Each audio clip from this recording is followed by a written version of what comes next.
ನಮಸ್ಕಾರ ವಿದ್ಯಾರ್ಥಿಗಳೇ, ಎಲ್ಲರಿಗೂ ಮತ್ತೊಮ್ಮೆ ನಿಮ್ಮ ನೆಚ್ಚಿನ ಗಣಿತ ತರಗತಿಗೆ ಸ್ವಾಗತ. ನಾವೀಗ ಪಠ್ಯಪುಸ್ತಕದಲ್ಲಿರುವ ಕಂಡುಹಿಡಿಯಿರಿ ಲೆಕ್ಕಗಳನ್ನು ನೋಡೋಣ. 1ನೇ ಪಾಠದಲ್ಲಿ ಬರುವಂತಹ ನಮ್ಮ ಸುತ್ತಲಿನ ದೊಡ್ಡ ಸಂಖ್ಯೆಗಳು, ಈ ಪಾಠದಲ್ಲಿ ಬರುವಂತಹ ಕಂಡುಹಿಡಿಯಿರಿ ಲೆಕ್ಕಗಳಿಗೆ ಪರಿಹಾರಗಳನ್ನು ತಿಳಿಯೋಣ. 2011ರ ಜನಗಣತಿಯ ಪ್ರಕಾರ ಚಿಂತಾಮಣಿ ಪಟ್ಟಣದ ಜನಸಂಖ್ಯೆಯು ಸುಮಾರು 75,000 ಆಗಿತ್ತು. 75,000 ಸಂಖ್ಯೆಯು 1 ಲಕ್ಷಕ್ಕಿಂತ ಎಷ್ಟು ಕಡಿಮೆ ಇದೆ? ನಾವು 1 ಲಕ್ಷಕ್ಕಿಂತ ಎಷ್ಟು ಕಡಿಮೆ ಇದೆ ಎಂದು ನೋಡಲು ನಾವು 1 ಲಕ್ಷದಿಂದ 75,000ವನ್ನು ಕಳೆಯಬೇಕು.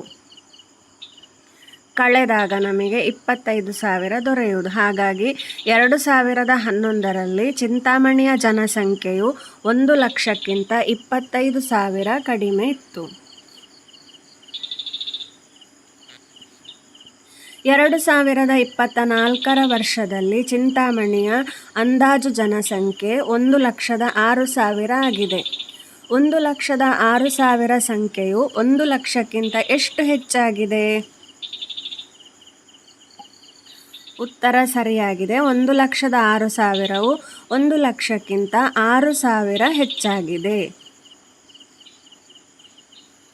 2011ರಿಂದ 2024ರವರೆಗೆ ಚಿಂತಾಮಣಿಯ ಜನಸಂಖ್ಯೆಯು ಎಷ್ಟು ಹೆಚ್ಚಾಯಿತು?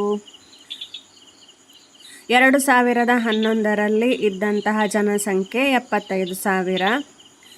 2024ರಲ್ಲಿ ಇದ್ದಂತಹ ಜನಸಂಖ್ಯೆ 1,06,000. 1,06,000ದಿಂದ 75,000 ಕಳೆದಾಗ ನಮಗೆ 31,000 ಸಿಕ್ಕಿತು. ಹಾಗಾಗಿ ಜನಸಂಖ್ಯೆಯಲ್ಲಿನ ಹೆಚ್ಚಳ 31,000 ಆಗಿರುತ್ತದೆ.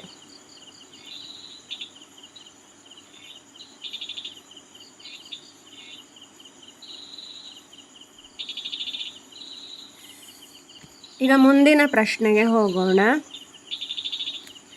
ಕೆಳಗೆ ನೀಡಲಾದ ಪ್ರತಿ ಸಂಖ್ಯೆಗೆ ಬಟನ್ಗಳ ಕ್ಲಿಕ್ಗಳ ಮೂಲಕ ಆ ಸಂಖ್ಯೆಯನ್ನು ಪಡೆಯಲು ಕನಿಷ್ಠ 2 ವಿಭಿನ್ನ ವಿಧಾನಗಳ ಸಮೀಕರಣಗಳನ್ನು ಬರೆಯಿರಿ.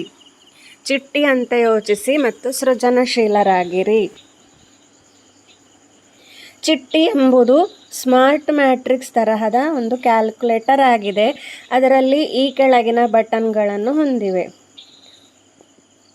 1, 10, 100, 1000, 10,000, 1 ಲಕ್ಷ ಮತ್ತು 10 ಲಕ್ಷ. ಇಷ್ಟು ಬಟನ್ಗಳನ್ನು ಮಾತ್ರ ಹೊಂದಿದೆ. ಈಗ ಕೆಳಗಿನ ಸಂಖ್ಯೆಗಳನ್ನು ಯಾವ ಎಲ್ಲ ವಿಧಾನಗಳಿಂದ ಪಡೆಯಬಹುದು ಎಂದು ತಿಳಿಯೋಣ. 8,300. 1ನೇ ವಿಧಾನ. 8,000ವನ್ನು ಪಡೆಯಲು ನಾವು ಅಲ್ಲಿ ಆ ಕ್ಯಾಲ್ಕುಲೇಟರ್ನಲ್ಲಿ 1000ದ ಗುಂಡಿ ಇದ್ದ ಕಾರಣ 1000ವನ್ನು 8 ಸಲ ಒತ್ತಬೇಕು. ಅಂದರೆ 8 ಗುಣಿಸು 1000 8,000. ಕೂಡಿಸು 300 ಇದೆ. 300ಕ್ಕೆ 100ನ್ನು 3 ಸಲ ಒತ್ತಬೇಕು.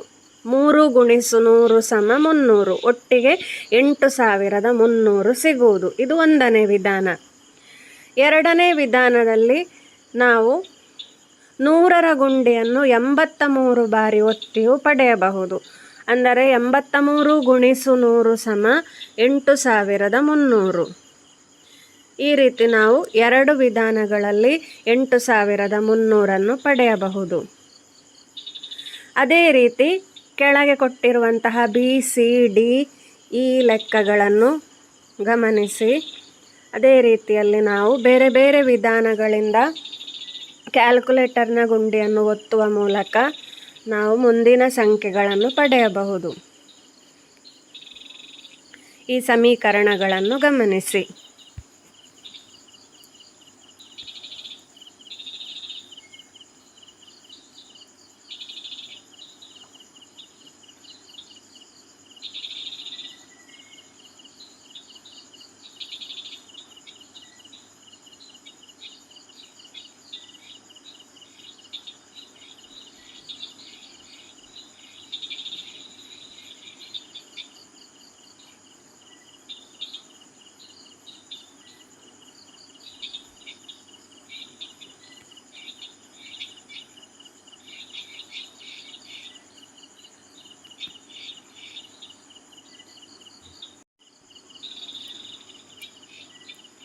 ಈಗ ನಾವು ಮುಂದುವರೆದು ಹಿಂದಿನ ಅಭ್ಯಾಸದಲ್ಲಿನ ಸಂಖ್ಯೆಗಳಿಗೆ ಅತ್ಯಂತ ಕಡಿಮೆ ಸಂಖ್ಯೆಯ ಬಟನ್ ಕ್ಲಿಕ್ಗಳನ್ನು ಮಾಡುವ ಮೂಲಕ ಪ್ರತಿಯೊಂದು ಸಂಖ್ಯೆಯನ್ನು ಹೇಗೆ ಪಡೆಯುವುದು ಎಂದು ಕಂಡುಹಿಡಿಯಿರಿ ಮತ್ತು ಆ ಸಮೀಕರಣವನ್ನು ಬರೆಯಿರಿ.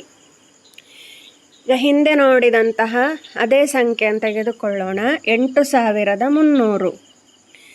8300 ಪಡೆಯಲು ನಾವು ಆ ವಿಶೇಷ ಕ್ಯಾಲ್ಕುಲೇಟರ್ನಲ್ಲಿ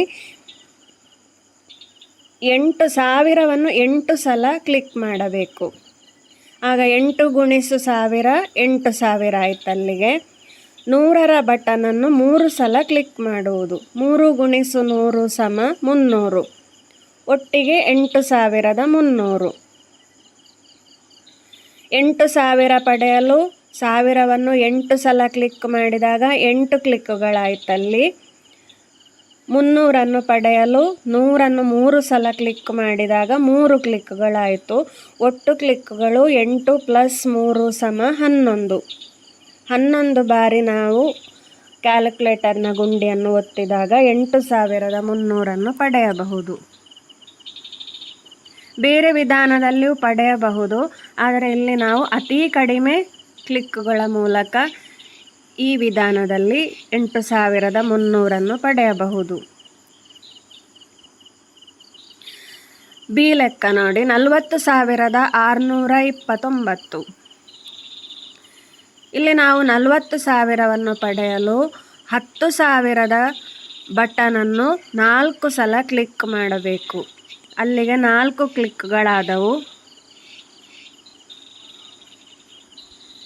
100ರ ಬಟನನ್ನು 6 ಸಲ ಕ್ಲಿಕ್ ಮಾಡಿದಾಗ 600ನ್ನು ಪಡೆಯಬಹುದು.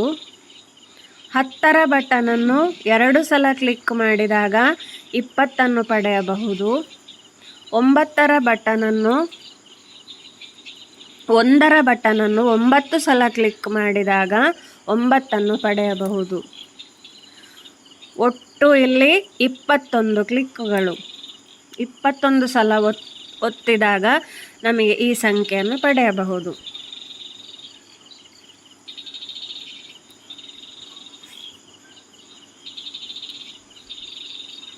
ಅದೇ ರೀತಿ ಮುಂದಿನ ಲೆಕ್ಕಗಳನ್ನು ಗಮನಿಸಿ.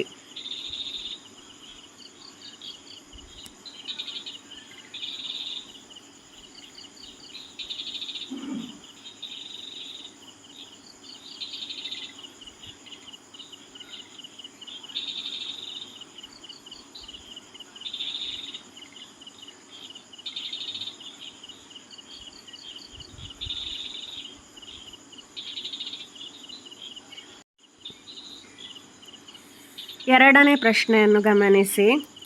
ಪ್ರತಿಯೊಂದು ಸಂಖ್ಯೆ ಮತ್ತು ಅದಕ್ಕೆ ಅನುಗುಣವಾದ ಅತ್ಯಂತ ಕಡಿಮೆ ಸಂಖ್ಯೆಯ ಬಟನ್ ಕ್ಲಿಕ್ಗಳ ನಡುವೆ ಏನಾದರೂ ಸಂಬಂಧವನ್ನು ನೀವು ಗಮನಿಸುತ್ತೀರಾ? ಅತ್ಯಂತ ಕಡಿಮೆ ಸಂಖ್ಯೆಯ ಬಟನ್ ಕ್ಲಿಕ್ಗಳು ಸಂಖ್ಯೆಯಲ್ಲಿನ ಅಂಕಿಯ ಸ್ಥಾನ ಬೆಲೆಯನ್ನು ಅವಲಂಬಿಸಿರುತ್ತದೆ. ಒಂದು ನಿರ್ದಿಷ್ಟ ಸ್ಥಾನದಲ್ಲಿನ ಅಂಕಿ ಚಿಕ್ಕದಾಗಿದ್ದರೆ ಕಡಿಮೆ ಸಂಖ್ಯೆಯ ಕ್ಲಿಕ್ಗಳು ಬೇಕಾಗ್ತವೆ ಮತ್ತು ಅದು ದೊಡ್ಡದಾಗಿದ್ದರೆ ಹೆಚ್ಚಿನ ಸಂಖ್ಯೆಯ ಕ್ಲಿಕ್ಗಳು ಬೇಕಾಗುತ್ತವೆ. ಮೂರನೇ ಪ್ರಶ್ನೆ. ನೀವು ಗಮನಿಸಿದರೆ ಕನಿಷ್ಠ ಬಟನ್ ಕ್ಲಿಕ್ಗಳ ಸಮೀಕರಣಗಳು ಸಂಖ್ಯೆಗಳ ಭಾರತೀಯ ಸ್ಥಾನದ ಬೆಲೆಯ ಸಂಕೇತವನ್ನು ಸಹ ನೀಡುತ್ತವೆ. ಇದು ಏಕೆ ಹೀಗಿದೆ ಎಂದು ಯೋಚಿಸಿ. ಕನಿಷ್ಠ ಬಟನ್ ಕ್ಲಿಕ್ಗಳನ್ನು ಬಳಸಿ ನಾವು ಸಂಖ್ಯೆಯನ್ನು ಬರೆಯುವಾಗ ನಾವು ಅದನ್ನು ಲಕ್ಷ, 1000, 100, 10 ಮತ್ತು 1ಗಳಂತಹ ಭಾಗಗಳಾಗಿ ವಿಭಜಿಸುತ್ತೇವೆ. ಇವು ನಾವು ಭಾರತೀಯ ಸ್ಥಾನದ ಬೆಲೆಯ ವ್ಯವಸ್ಥೆಯಲ್ಲಿ ಬಳಸುವ ಅದೇ ಸ್ಥಾನದ ಬೆಲೆಗಳಾಗಿವೆ. ಆದ್ದರಿಂದ ಎರಡೂ ಒಂದೇ ರೀತಿ ಕಾಣುತ್ತವೆ.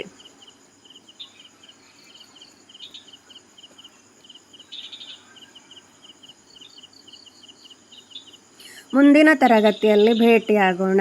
ಧನ್ಯವಾದಗಳು.